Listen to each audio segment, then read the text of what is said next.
Extra ಪ್ಲೇಯರ್ಗೆ at least ಬೇಕೋ ಬೇಡವೋ ಹಾಗೆ ಅಂದರೆ ಬೇಕಿದ್ರೆ ಓಕೆ ಅಂತ.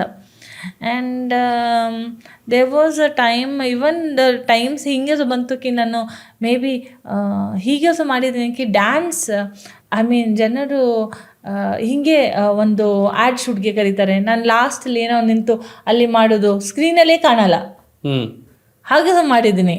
Because I have to earn money ಅಲ್ವಾ. ಹೀಗೆ ಫ್ರೆಂಡ್ಸ್ ಸಿಗುವಾಗ ಅವರು ಹೇಳಿದರು ಒಂದಿನ ಆಡಿಷನ್ ಇದೆ ಅಂತ. ಓಕೆ ಫೈನ್, ಆಡಿಷನ್ಗೆ ಹೋಗೋಣ ಅಂತ. ಆವಾಗ ಧ್ರುವದ ಫಾದರ್ ಸಿಕ್ಕಿದ್ರು. ಧ್ರುವ ಫಾದರ್, ಕಿವಿ ಕೆಳಲ್ಲ ಬಾಯಿ ಬರಲ್ಲ ಧ್ರುವ ಇದ್ದಾರಲ್ಲ ಅವರು, ಕ್ರಿಕೆಟರ್. ಎಸ್, ಅವ್ರ ಫಾದರ್ ಸಿಕ್ಕಿದ್ರು. ಅವರು ರಿಯಲ್ ಆಗಿ ನಾನು ಹೋಗಿಲ್ಲ ಆಡಿಷನ್ಗೆ, ಆ ಹುಡುಗಿ ಹೋಗಿದ್ಲು. ಅವಳ ಜೊತೆ ನಾನು ಸಪೋರ್ಟರ್. ಈಗ ಇರ್ತಾರಲ್ಲ ಸಾಯಿಬ್ರು, ಹೋಗ್ಬಿಟ್ಟು ಹಿಂಗೆ ಛತ್ರಿ ಇಡೋದು, ಆ ಟೈಪ್. ನಾನು ಸಪೋರ್ಟರ್.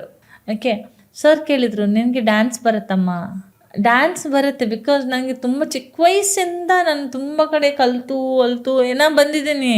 ನನಗೆ ಡ್ಯಾನ್ಸ್ ತುಂಬ ಇಂಟ್ರೆಸ್ಟ್ ಇತ್ತು. ಓಕೆ, ಡ್ಯಾನ್ಸ್ ಬರುತ್ತೆ, ಓಕೆ ನೀನು ಮಾಡ್ತೀಯ ಸಾಂಗ್, ಐಟಮ್ ಸಾಂಗ್ ಅಂತ ಅಂದರು. ಅರೆ ಐಟಮ್ ಸಾಂಗ್ ಎಲ್ಲ ಬರಲ್ಲ ನನಗೇನು ಗೊತ್ತಾ, ಅವ್ರು ಡ್ಯಾನ್ಸ್ ಅಂದ್ರಲ್ಲ, ಡ್ಯಾನ್ಸ್ ಓಕೆ ಸರ್ ಮಾಡ್ತೀನಿ. ಎಷ್ಟು ಪೇಮೆಂಟ್ ಕೊಡ್ತೀರಾ? ಅವ್ರಂದ್ರೆ 30,000. ನಾನು ಅಂದ್ಕೊಂಡೆ 30,000 6 months ಹೋಗುತ್ತೆ ಅಲ್ವಾ, ಈ 6 months ಹೋದರೆ ನಮಗೆ ಪ್ರಾಬ್ಲಮ್ ಎಲ್ಲ ಸಾಲ್ವ್ ಆಗುತ್ತೆ ಅಲ್ವಾ.